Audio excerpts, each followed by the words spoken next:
மீண்டும் உன்னோடு நான் எபிசோட் 2 அப்டேட்டை பற்றி இந்த வீடியோவில் பார்க்கலாம். அது மட்டும் இல்லாமல் எபிசோட் 1 என்ன நடந்துச்சு, காவியா குரு இவங்களுக்குள்ளே என்ன பிரச்சனை வந்துச்சு அதை பற்றியும் பார்க்கலாம். ஸோ இப்போ 2வது எபிசோடில் வந்து பார்த்தீங்கன்னாக்கா இவங்க லவ்வர்ஸாக எப்படி மாறினாங்க, மறுபடியும் அவங்க கப்புள்ஸாக மாறி அதுக்கப்புறம் என்ன பிரச்சனை போச்சு அப்படின்றதெல்லாம் வரப்போகிற அப்கமிங் வீடியோஸில் பார்க்க போகிறோம். இங்கே பார்த்தீங்கன்னாக்கா நம்ம காவியா பார்த்தீங்கன்னாக்கா ஹாஸ்பிட்டலில் ஜாயின் பண்ணிருந்தோம் இல்லையா நம்ம குரு. அவங்க மேலே ஏதோ ஒரு விதத்தில் ஒரு சிம்பத்தினால பார்த்தீங்கன்னாக்கா அவங்க மேலே நிறைய டைம் மீட் பண்ணதுக்கப்புறம் அவங்க மேலே ஒரு நம்பிக்கை அவங்களே லவ் பண்ணுறோம் அப்படின்ற மாதிரி அவங்களே கான்செப்ட் வந்துட்டாங்க. கல்யாணமும் முடிச்சிருந்தாங்க. ஆனால் இப்போ பார்க்க போகிற எபிசோட்ஸ் எல்லாமே ப்ரிவியூவை தான் நம்ம பார்க்க போகிறோம். என்ன அப்படின்னு பார்த்தீங்கன்னாக்கா எல்லாம் நடந்து முடிஞ்சதுக்கு அப்புறமா தான் இந்த விஷயம் எல்லாமே இவங்க முதல்லேருந்து காட்டுற மாதிரி பார்த்தீங்கன்னா காட்டிகிட்ருக்காங்க.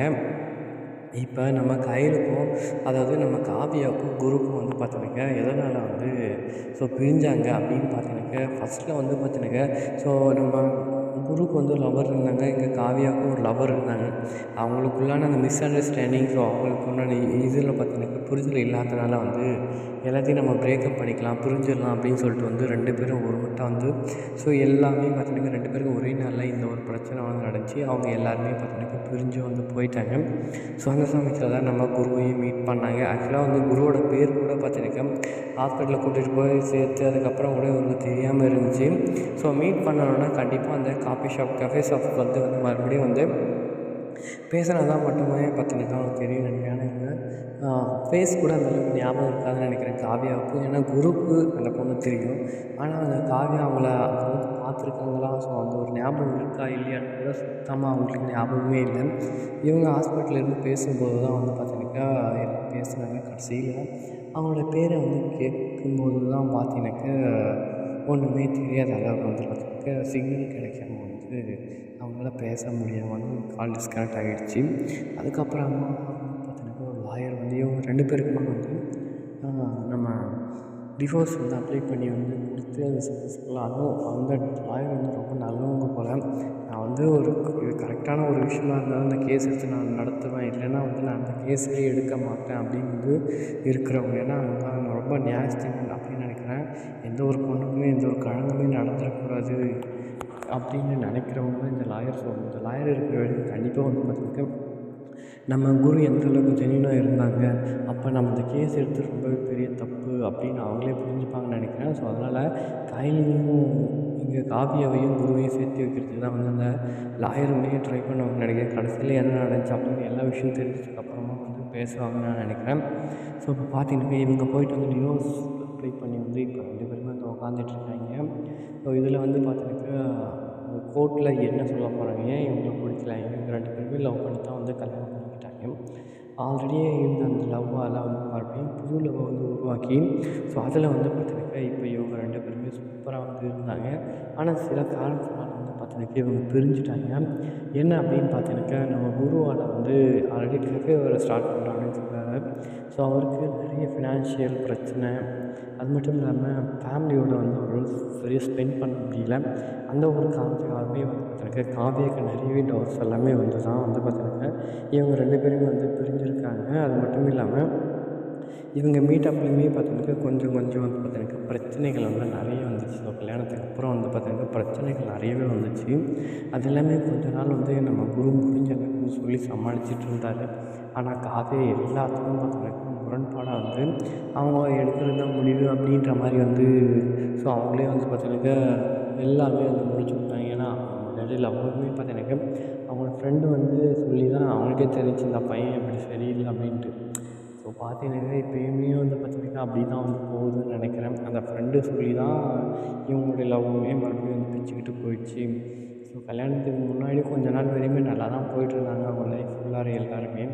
ஆனால் கொஞ்ச நாள் போக போக தான் பார்த்தீங்கன்னா காவியாவுக்கும் நம்ம கையில் குருவுக்கும் இடையில் அந்த பிரச்சனைகள் ரொம்ப அதிகமாக போய் அவங்களால என்ன பண்ணுறது ஏது பண்ணுறது அப்படின்னு சொல்லி புரியாமல் ரொம்பவே கஷ்டப்பட்டு இதுக்கு நம்ம பேசாமல் பிரிஞ்சிடலாம், அதுக்காக நான் லைஃப்பில் எல்லா டைம்லையும் ஏமாந்துட்டேன், அதுக்காக இந்த டைம் மட்டும் நம்ம ஏமாறாமல் இருக்கவும் முடியுமா என்ன அப்படின்னு சொல்லிட்டு தான் இவங்க பிரிஞ்சிருக்காங்க. ஆனால் எங்கள் காவியா எடுத்த முடிவு பெரிய தப்பு அப்படின்ட்டு அவங்க உணருவாங்க நான் நினைக்கிறேன். அவங்களும் பார்த்தீங்கன்னா முதல்ல டிவோர்ஸ் அப்ளை பண்ணது காவியா தான். நம்ம குரு எவ்வளவோ சொல்லி பார்த்தாங்க, ஆனால் அவங்க சுத்தமாக எந்த விஷயம் காதில் கூட வாங்காமல் வந்து டிவோர்ஸ் அப்ளை பண்ணிட்டாங்க. அதுவும் பார்த்தீங்கன்னாக்கா சூப்பரான ஒரு லாயர் அப்படின்னு சொல்லணும். ஸோ இவங்க வந்து ரொம்ப ரியாலிட்டியாக இருப்பாங்க. ஸோ தப்புன்னா கரெக்டாக தப்பு தான். ஆனால் இவங்க மேலே தப்பை வச்சுட்டு எனக்கு டிவோர்ஸ் வாங்கி கொடுக்கணும் அதுக்கு வந்து வாய்ப்பே கிடையாது. ஸோ அந்த மாதிரி ஒரு லாயர் தான் வந்து பார்த்தீங்கன்னாக்கா இவங்க. சரி, இவங்களும் ஒரு பக்கம் இருக்கட்டும் விடுங்க. ஸோ இவங்களுக்கு கடைசியில் டிவோர்ஸ் கிடைக்குமா இல்லையா அப்படிங்கிறது நம்ம லாஸ்ட்டாக பார்த்துக்கலாம். இப்போ எபிசோடு வந்து யாரெல்லாம் பார்க்கலையோ அவங்களுக்கு கீழே டிஸ்கிரிப்ஷன் லிங்க் இருக்குது. அது மட்டும் இல்லாமல் ஓரளவுக்கான ரிவ்யூவே நம்ம இந்த வீடியோவில் வந்து பார்க்கலாம். ஸோ பார்த்தீங்கன்னாக்கா நம்ம கஃபேயில் வந்து ஒர்க் பண்ணிகிட்ருக்காரு நம்ம குரு.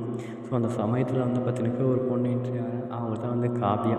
ஆக்சுவலாக எல்லோரும் எதிர்பார்த்துருப்போம் இவங்க தான் அவங்கள அவரை பார்க்க வந்துருக்காங்க. ஆனால் அதுதான் கிடையில. ஸோ அவங்க கஃபேக்கு வந்தவங்க. ஸோ அவங்க லவர் வந்து வராங்க. 2 பேரும் உட்காந்து பேசுகிறாங்க கொஞ்சம் நேரம். இது நமக்கு சரிப்பட்டு வராது, பிரிஞ்சிடலாம் அப்படின்னு சொல்லிட்டு வந்து பார்த்தீங்கன்னாக்கா காவியோட லவர் பார்த்தீங்கன்னாக்கா காவி வந்து அவங்க லவர்கிட்ட சொல்லிகிட்டு இருக்காங்க. இன்னொரு பக்கம் வந்து பார்த்தீங்கன்னா நம்ம குருவோட லவரும் அவங்களும் வந்து வந்திருக்காங்க. இதெல்லாம் நமக்கு சரிப்பட்டு வராது. உன்னுடைய நீயும் நார்மல் தான், ஆனால் எல்லாத்துலேயும் நீ வந்து அப்படியே தான் இருக்க. நீ வந்து புதுசாக கேஃபே ஆரம்பிக்கிற அப்படி இப்படி எதாவது சொன்னேன். அதை கம்ப்ளீட் பண்ணி தான் நான் உன்னையும் லவ் பண்ணவே ஆரம்பித்தேன். ஆனால் அது எதுவுமே என் லைஃபுக்கு சரி வரல. எதுவுமே நான் பிரேக்கப் பண்ணிக்கலாம். ஸோ ஈவன் எல்லாமே உங்கள்கிட்ட நான் எதிர்பார்த்தேன். ஆனால் ஒன்று கூட உங்கள்கிட்ட எனக்கு கிடைக்கவே இல்லை. ஸோ இப்போ கூட பாரு, நான் கொடுத்த ட்ரெஸ்ஸு, ஷூ, வாட்ச்சு, இந்த ஃபோன் எல்லாமே நான் கொடுத்தது தான். இதெல்லாம் நீ திருப்பி கொடுக்கணும். ஆனால் நீ கொஞ்சம் சீக்கிரம் கொடுத்தா நல்லாயிருக்கும் அப்படின்ற மாதிரியும் சொல்லிட்டு போயிட்டாங்க. இன்னொரு பக்கம் வந்து பார்த்தினாக்கா நம்ம காவியாவும் அவங்க லவரும் பார்த்தினாக்கா எங்கெங்கே சுற்றிருக்காங்க. அதாவது அவங்க ஃப்ரெண்டு பார்த்து எல்லாத்தையும் கேட்டு இவங்க இப்போ அந்த விஷயத்தை அவங்ககிட்ட போய் கேட்டு அதனால் பிரச்சனை வந்து அவங்க வந்து புரிஞ்சிட்டாங்க. இனிமேல் எனக்கும் சம்மந்தம் இல்லை அப்படின்ற மாதிரி ஆகிட்டாங்க. இந்த கேப்பில் பார்த்திங்கன்னா நம்ம காவியா என்ன பண்ணியிருக்காங்க, 4 நாள் சாப்பிடாம வேறு இருந்திருக்காங்க. அந்த பையன் பார்த்து பேசிட்டு எல்லாம் போயிட்ட பிறகு வந்து திடீர்னு நம்ம குரு வந்து கேட்கவும் அவங்க சடனாக வந்து மயக்கம் போட்டு விழுந்து போயிட்டாங்க. சரி, என்ன பண்ணுற எது பண்ண தண்ணியை தெளிக்கிறாங்க. அங்கே இருக்க பசங்களாம் ஹெல்ப் பண்ணுறாங்க. ஒன்றுமே இல்லை. சாடே ஆம்புலன்ஸ்க்கெல்லாம் ஃபோன் பண்ணுங்கடா அப்படின்னு சொல்லிட்டு ஃபோன் பண்ண வைக்கிறாங்க. ஆம்புலன்ஸும் வருது. கூட்டிகிட்டு போய் உடனே வந்து ஹாஸ்பிட்டலில் சேர்த்துறாங்க. ஸோ அவங்களுக்கு காசு வேறு கையில் இல்லை, வேறு குருவோட கையில். என்ன பண்ணுறது அவருக்கு ஒன்றும் புரியவே இல்லை. உட்காந்துக்கிட்ட டைமில் தான் வந்து பார்த்திங்கன்னா அவன் ஃப்ரெண்டு வந்து ஃபோன் பண்ணுறாங்க. அதாவது காவியோட ஃப்ரெண்டு. ஸோ யார் நீங்கள், காவியோட ஃபோன்லேருந்து நீங்கள் எங்கே பேசுகிறீங்க அப்படின்னு வந்து கேட்குறோம். சிக்னல் வேறு சரியாக வேறு இல்லை. உடனே அந்த நம்பர் எடுத்து தன்னுடைய ஃபோனில் போட்டு வந்து பேசுகிறாங்க. இந்த மாதிரி தாங்க உங்கள் ஃப்ரெண்டை வந்து ஹாஸ்பிட்டலில் அட்மிட் பண்ணியிருக்கோம். என் கெஃபேயில் வந்து டீ ஆர்டர் பண்ணி பேசிகிட்டு இருந்தாங்க பையன் கூட. அவன் வந்து சண்டை போட்டு போயிட்டான். அதுக்கப்புறம் நான் கேட்க போய் சடனாக வந்து மயக்கம் போட்டு விழுந்துட்டாங்க அப்படின்னு சொன்னாங்க.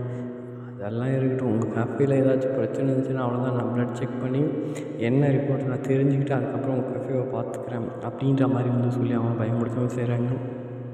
அதுக்கப்புறம் எந்த ஹாஸ்பிட்டலில் இருக்குங்க அப்படின்னு கேட்டு எல்லாத்தையும் தெரிஞ்சுக்கிட்டாங்க. அப்படி தெரிஞ்சுக்கிட்டு வந்து பார்த்தீங்கன்னாக்கா காவியோட ஃப்ரெண்டு வந்து வராங்க. ஸோ அங்கே வந்து பார்த்தீங்கன்னாக்கா அவங்க திருன்னு முடிக்கிறாங்க, யாரா அது இருக்கும் அப்படின்னு சொல்லிட்டு. அதுக்கப்புறம் தான் தெரியுது இவங்க தான் அவங்க அப்படின்ட்டு. ஃபோன் பண்ணதும் நான் தாங்க அப்படின்னு சொன்னேன். ஏங்க ஏதாச்சும் ஒரு பிரச்சனை வந்துச்சு அவ்வளோதாங்க, நீங்களும் உங்கள் கஃபேவும் வச்சு நான் போலீஸ்கிட்ட சொல்லிடுவேன். என்ன ஏது நான் முதல்ல போய் டாக்டர் வந்து கேட்குறேன் அப்படின்னு சொல்லிட்டு உள்ளே போனாங்க. நம்ம குரூப் வேறு விலை வெளுத்து போச்சு, என்னடா சொல்ல போகிறாங்க அப்படின்ட்டு. ஆனால் உள்ளே போனால் டாக்டர் சொல்லியிருக்கிறது வேறு ஒரு விஷயம். இவங்க 4 நாளாக சாப்பிட்லையாப்பா, அதனால தான் வந்து மயக்கம் போட்டு கொடுத்துருக்காங்க. ஏன் அதுக்கப்புறம் தான் போய் காவியை கேட்குறாங்க, ஏன் நீ 4 நாளில் ஏன் சாப்பிடல அப்படின்ட்டு. எனக்கு என் அவரை பற்றி ரொம்ப கவலையாக இருந்துச்சு, அதனால சாப்பிடவே இல்லை, ஆனால் மயக்கம் போட்டு வந்துட்டேன் அப்படின்னு சொல்கிறாங்க. ஆமாம், நான் எப்படி இங்கே வந்தேன் அப்படின்னு சொல்லி அந்த கஃபேயில் வேலை செய்கிற பையன் தான் அவனை வந்து கூட்டிகிட்டு வந்து இங்கே அட்மிட் பண்ணிடுவான். நான் ஏதோ எதாச்சும் நம்பர்லேருந்து யாருக்கும் இது நம்பர் நான் ஃபோன் பண்ணேன். அப்போ தான் அந்த பையனே எடுத்தான். அதுக்கப்புறம் இந்த மாதிரி அங்கே அட்மிட் பண்ணியிருக்காங்க, அதனால தான் நீ இங்கே வந்தேன் அப்படின்ற மாதிரி சொல்லி வந்து பேசிகிட்ருக்காங்க. அதுக்கப்புறமா வந்து பார்த்தீங்கன்னா சரி ஓகே, அந்த பையன் யார் என்னன்னு தெரியுமா, அந்த கஃபேயில் ஒர்க் பண்ணுற பையன் அந்த பையன் பேமெண்ட்டை கூட என்ன பண்ண சொல்லிட்டு போயிட்டான்னு நினைக்கிறேன். இருக்கான்னு நான் பார்க்க சரி அவன் நம்பர் இருக்குன்னு கேட்டோடனே அவன் நம்பரையும் வந்து கொடுத்தாங்க. ஸோ அதுக்கப்புறமா வந்து பார்த்தீங்கன்னா ஃபோன் பண்ணி வந்து பேசுகிறாங்க. அப்புறம் நீங்கள் தானே அட்மிட், ரொம்ப தேங்க்ஸுங்க அப்படின்னு. சரிங்க ஓகே பார்த்துக்கோங்க, சரி ஓகே அப்படின்னு சொல்லிட்டு அவங்களே ஃபோனை வச்சுட்டாங்க. அதுக்கப்புறம் என்னாச்சு அப்படின்னு சொல்லிட்டாங்க, இவங்க ஃபோன் நம்பர் எக்ஸ்சேஞ்ச் பண்ணிக்கிட்டாங்க இல்லையா, ஸோ மீட் பண்ணிக்கிட்டாங்க. ஸோ அப்பப்போ வந்து மீட் பண்ணி பேசியிருப்பாங்க போல். ஸோ அதுக்கப்புறம் கல்யாணமும் முடிஞ்சிருக்கு. அதுக்கப்புறமா என்னென்னா கடைசியில் போய் டிவோர்ஸ் என்னடா எண்டை முதல்லே காட்டிங்க அதே மாதிரி தான். ஸோ டிவோர்ஸ்க்கு அப்ளை பண்ணி வந்து பார்த்தீங்கன்னாக்கா இங்கே போய் நம்ம காவியை போய் லாயர்கிட்ட உட்காந்துட்ருக்காங்க. ஸோ இதோட வந்து பார்த்தீங்கன்னா எபிசோட் 1 வந்து முடிச்சு வச்சுருந்தாங்க. ஸோ 2ல் என்ன நடக்குது அப்படின்றத நம்ம பார்க்கலாம். ஸோ சுவாரஸ்யமாக சொல்லியிருக்கோம் முன்னாடியே. ஸோ அந்த மாதிரி நடக்குதா, வேறு விஷயமா நடக்குதா அப்படின்றத நம்ம பார்க்கலாம். பாய்.